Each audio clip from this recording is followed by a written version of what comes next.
What's up, everybody? Welcome to Facebook Live. This is like the fourth one we've done in 4 weeks. Really trying to stay consistent with this. I have just kind of sitting here chilling and waiting for my cohorts to join me. Felicia is going to be here as usual. She works with me in the business, the modified macro method. As I've mentioned in the past, she is indispensable for me at the moment. She does such a great job, but also waiting for a really good friend of mine, Tara Martinez, to join us. She is an absolutely amazing fitness professional. She's been working in the industry even longer than I have, I believe, and she lived in Miami longer than I have. We worked at Equinox Fitness Clubs together, which is how we met. And so we're going to be talking today about why strength training is more effective than weight loss.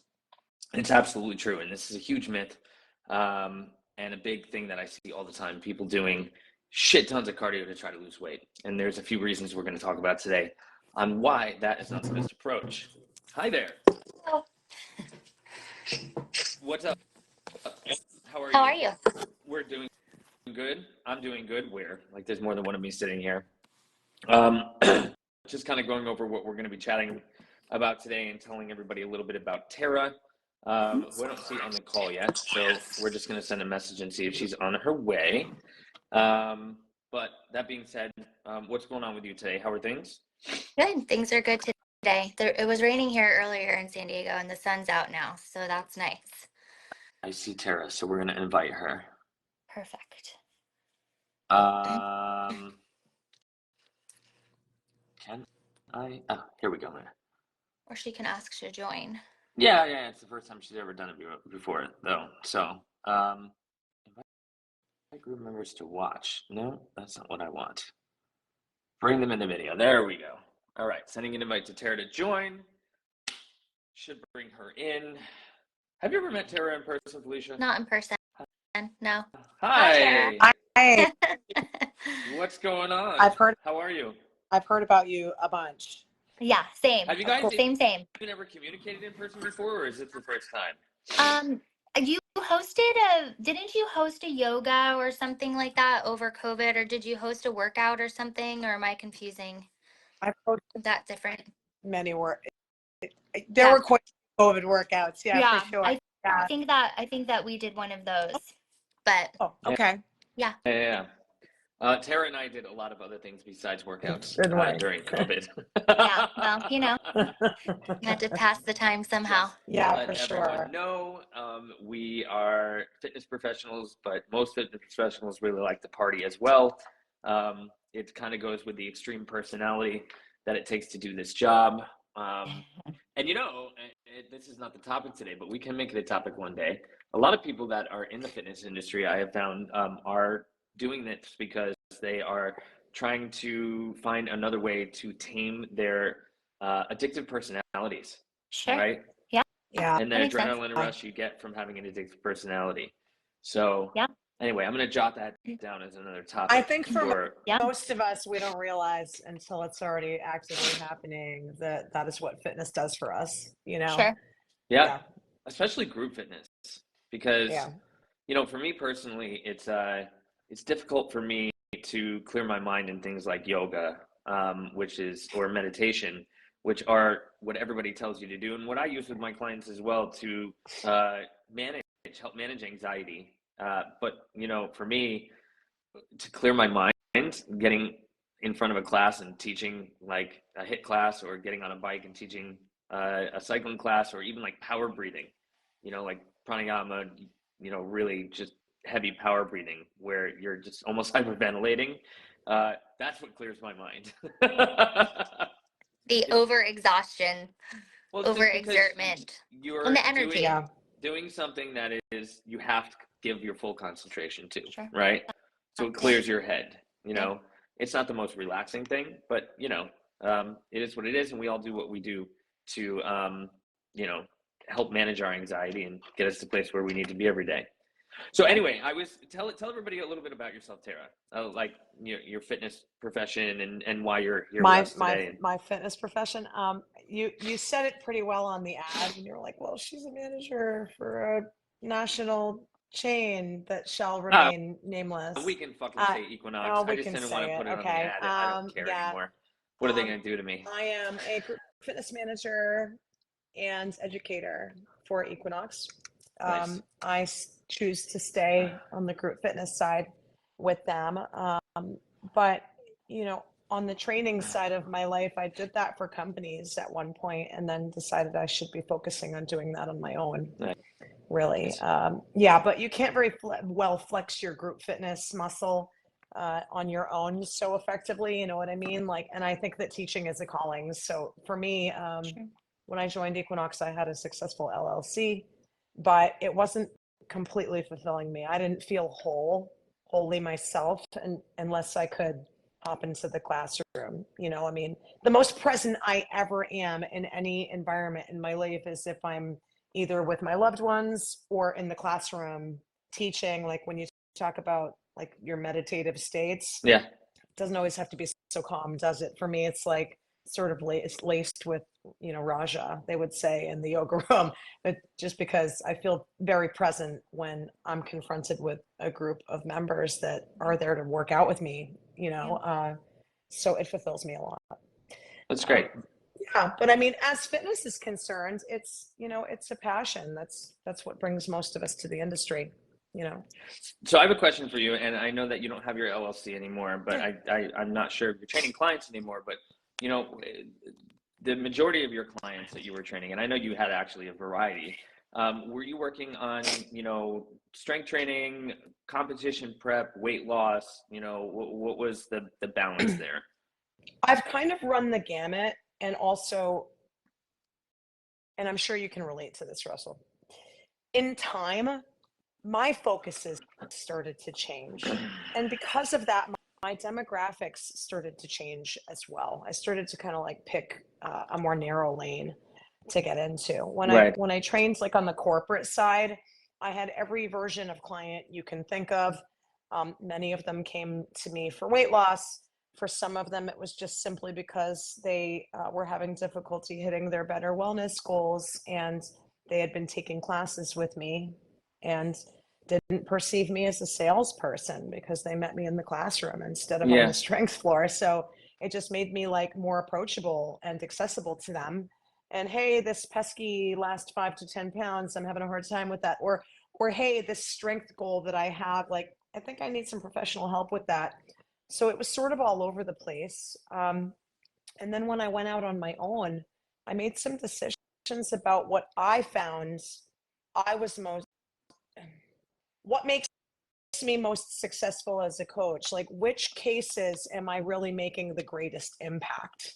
And maybe those are the clients I need to focus in on more and pick a lane, because at the end, I'm trying to change lives here and help people to affect change and give them the appropriate tools for them to continue their better wellness journey, whether it's with me or someone else or on their own or just whatever.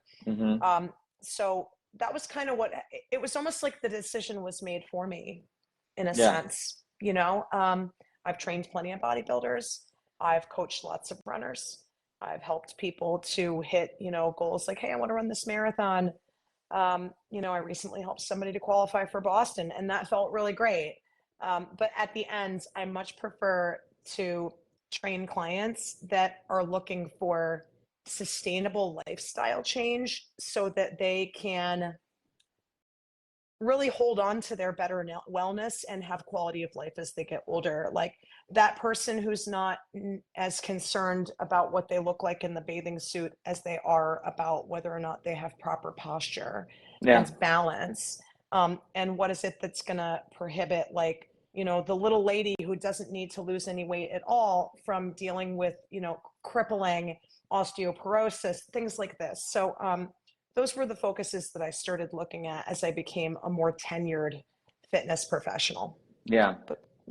Okay, that's great, and that is actually a really good point, and it ties into what I want to talk about today, which is, you know, why strength training is more preferred or better for weight loss than cardio, right? But it's not always necessarily about the amongst other things. Amongst other things, and that's kind of what you just touched on a moment ago. It's like, regardless if you're trying to lose weight or not, strength training is the answer. I mean, that's just what it comes down to, whether you're trying to lose weight, whether you're trying to be healthy as you get a little bit older, whether you're recovering from injury, all of these things are, benefited by picking up fucking weight, and if you're not picking up weight, then you're never really going to be in your best condition. And as you get older, your body's going to deteriorate a lot faster than it would if you had more muscle tone. And that's just what it comes down to. I mean, muscle supports your joints, but in addition to that, muscle is also metabolically active, meaning, it burns calories,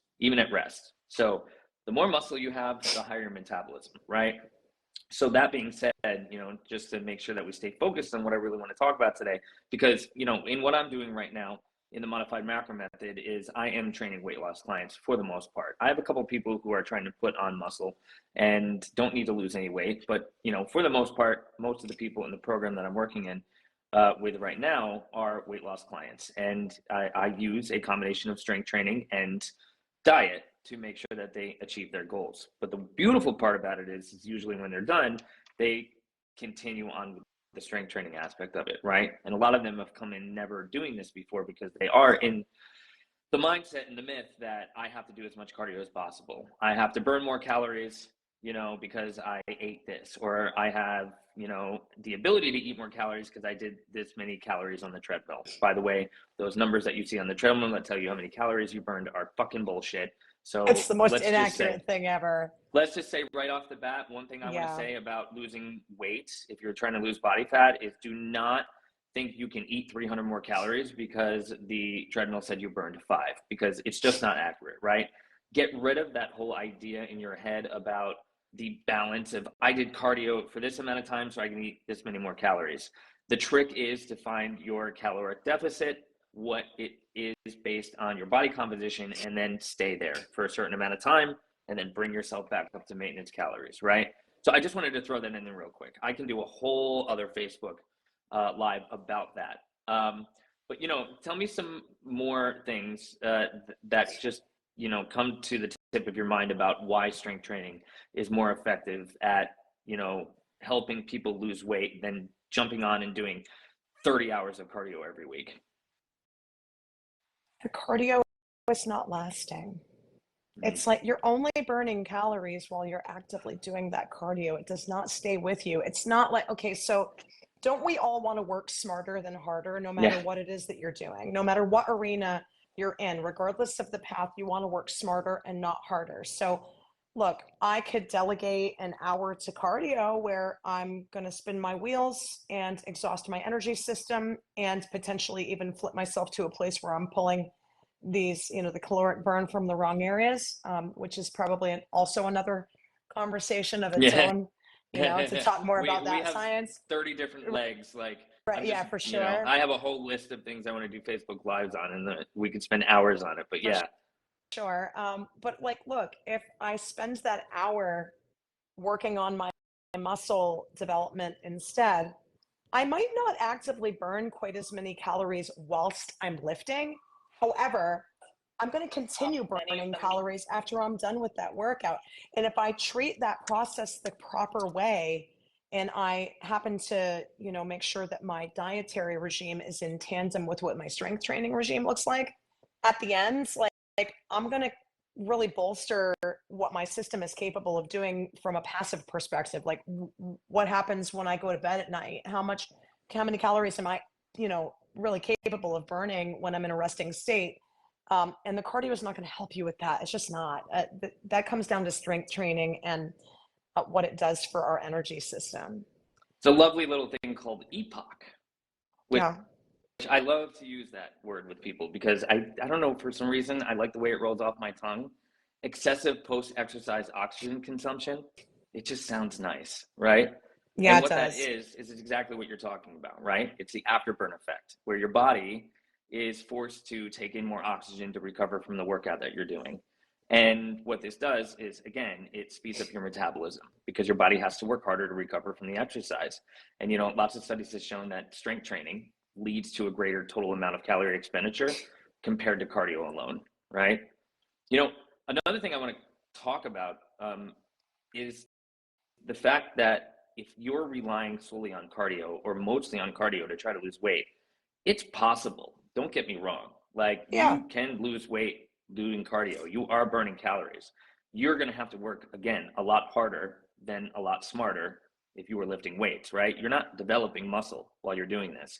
Maybe some of those muscle fibers, the slow twitch muscle fibers, yes. But that being said, if you're doing a ton of cardio and you're not really lifting any weights, you are cannibalizing muscle at the same time, because in addition to your body burning fat, you're also going to be cannibalizing the muscle that's in your body as well. And that is a really big problem when you are trying to be as healthy as possible and have long-term sustainable solutions, right?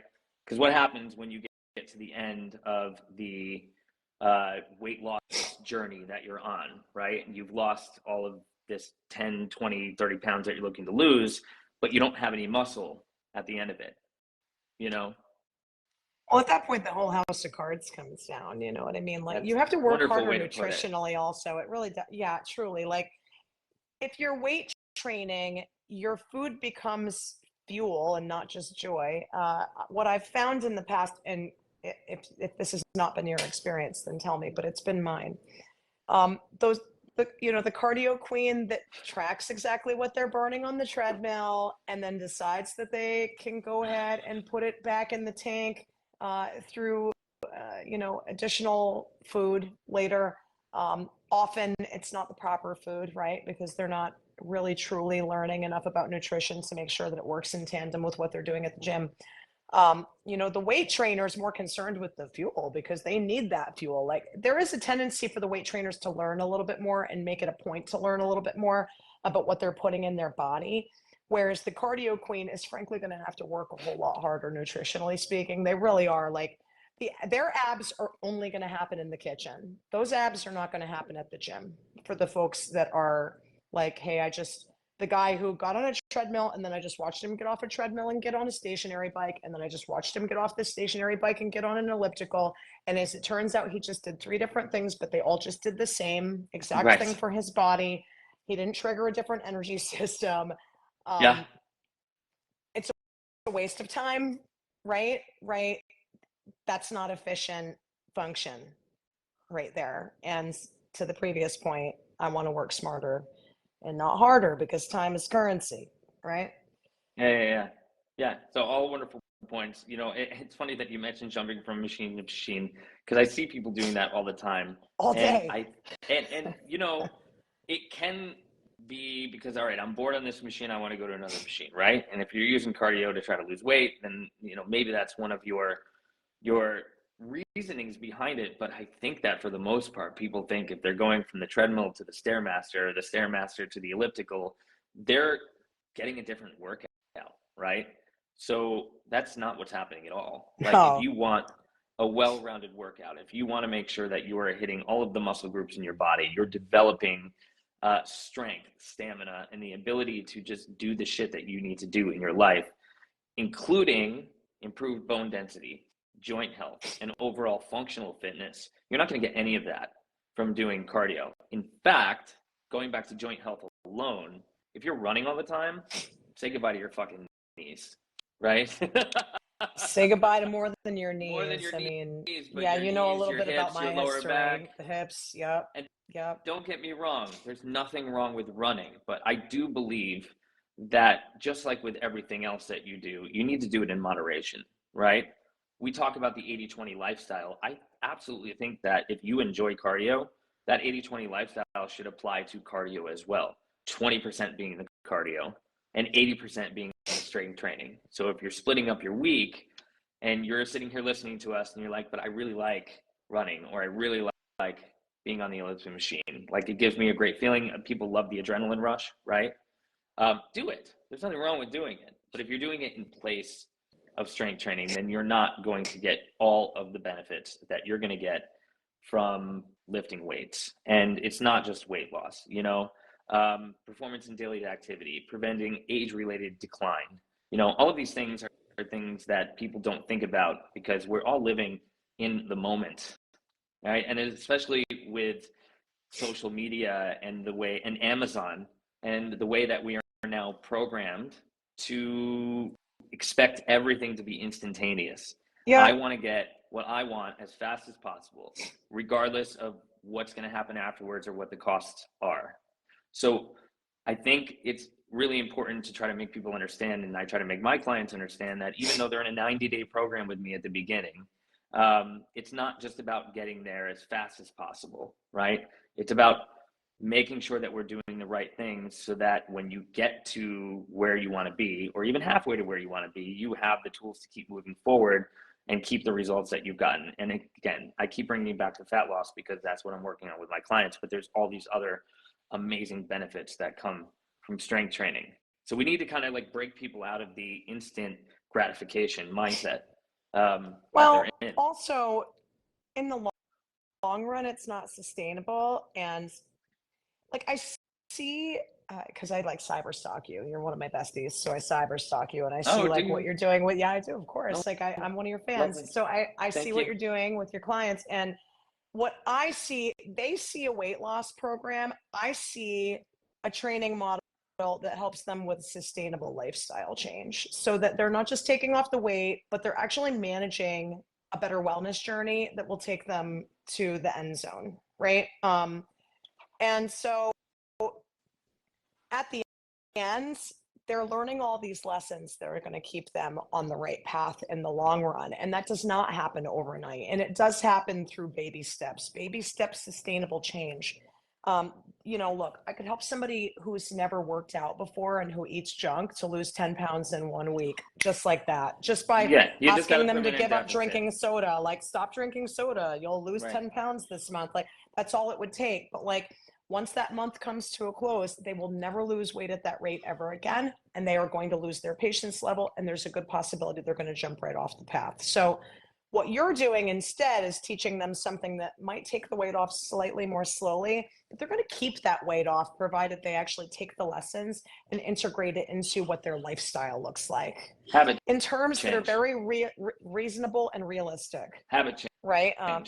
Yep. Habit change. Habit change, it's important because if you get into the habit of doing something, then you also learn how to progress. And one thing that you don't get out of cardio is the ability to progress your exercises. And, like we said before, boredom, it's going to keep you, you're not going to be engaged. You're not going to be challenged.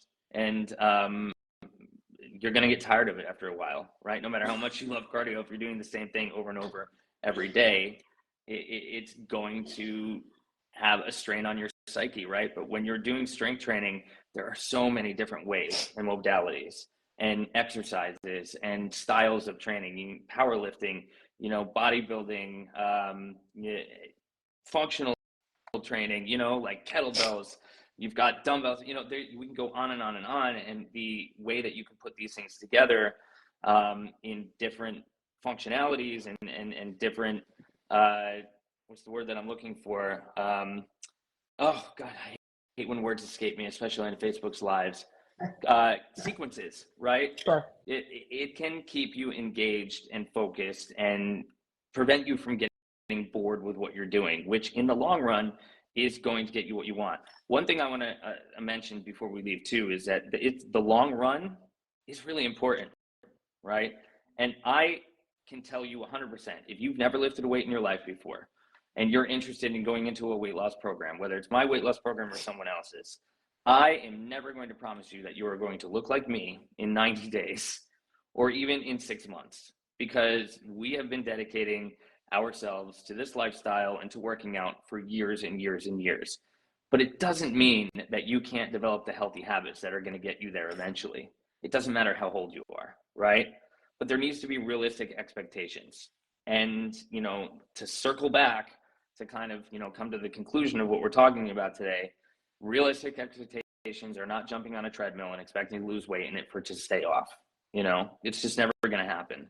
So, the realistic expectations should be, if you've never worked out before, working with somebody who really knows what the fuck they're doing and can show you how to strength train so that you can not only lose the weight that you're looking to lose, start to develop the body that you want to feel comfortable in, but also, stay engaged, stay focused, and maybe even start to love what you're doing.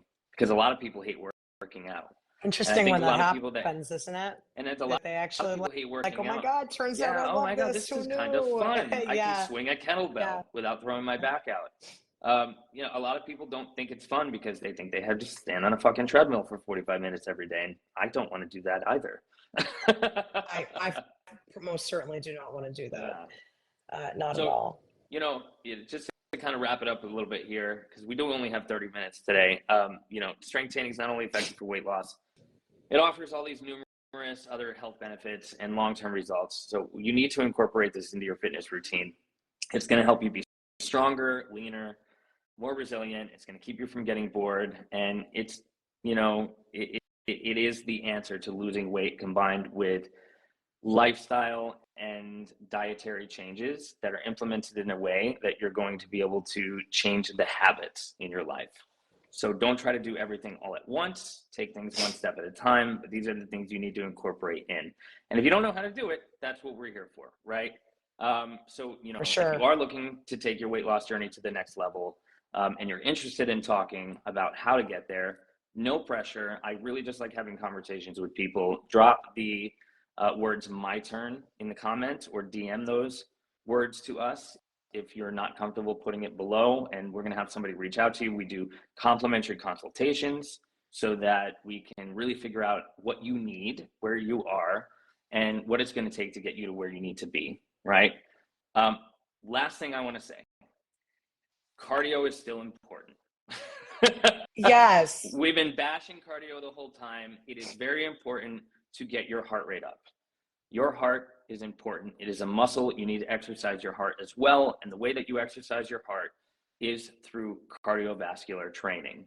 But it doesn't mean you need to run for 45 minutes on the treadmill every day. I use interval training with my clients, and interval training is short bursts of really high intensity exercise, followed by a little bit longer, lower intensity recoveries, right? And you keep repeating cycles of that over and over again, and it's going to exercise your heart. Think about lifting heavy weight and taking a break, lifting heavy weight and taking a break. That really is the effective way to get a cardiovascular workout that's going to give you the heart health that you need. And you're only going to have to do it for like 15 or 20 minutes, right? Which is a lot That's the more thing. approachable. It's a side dish. It's not the entree. Yeah. That's all. But I really like that. You still Felicia, want your I'm side sorry. dish, though. We've been talking and you haven't gotten a word in edgewise today. She doesn't even have her microphone on, so that helps. Does not have the mic on. I don't feel so bad now. No, you're on mute. That's all right. I don't know how it happened. I know. How did I get on mute? There she is. I'm like, I don't know. Mom was texting and saying she couldn't get on and da da da da. So I guess I muted myself. No, all that I was going to say is exactly what you just said at the end was that, and I was going to say, correct me if I'm wrong, but you are two fitness coaches who, you know, this stuff that you've learned over the years, you know what works and what doesn't work. And as somebody who has been the cardio queen and has done, you know, it all. Sorry, we picked on you. Yeah, no, and I'm not any longer, but because I learned that you can absolutely incorporate cardio into strength training. And so I think for people who don't understand, I think when you say cardio only burns calories and this is going to help your muscle, they don't understand that the two can be put together. It's like, oh, I can't run, I just need to stand there and lift a weight. It's that simple that I think people don't get it. It's like, no, you could have ankle weights on and be doing like, you know, a row and then put the thing down and jump, and then like there's multiple ways to incorporate cardio and get your heart rate up. Correct. That's a good point. Not a machine. And I don't think that people understand that. They just hear like, oh, you need to strength train for weight loss. They're like, oh, well, shoot, that's the only way. It's not black or white. And so 80-20, guys. 80-20. Yeah, 100%. So listen, I have to go because I did schedule something else right at 7:30. It's been a really busy evening for me. Right up against it, of course. I mean, Are you surprised? back to back. So I just want to make sure that I am respectful to the person that I'm supposed to chat with after this. But I do want to say that I really appreciate both of you guys for being on the call. Tara, I'm very happy that you're here. I want to have you back and very much soon because we can talk about all sorts of different things. And I think you're an excellent person to have on these. I know we've done this once before. We're going to do it again, as long as you're down for it. But I'm going to jump off because, again, I am a group fitness instructor and I am never late. So, like I said, that's right. Early's on time, Russell. If anybody's early's on looking time. to chat, drop my turn below. We'll reach out to you and we'll start the conversation. But thank you guys very much for being here today. Thank you anybody who's watching live, and even more if you're watching the replay. All right, you can still comment below anything that you want us to talk about in the Facebook Live moving forward. We're going to be doing these every week on Wednesday at 7 p.m. All right, guys. Thank you very much. Thanks. All right, I'll talk to you soon.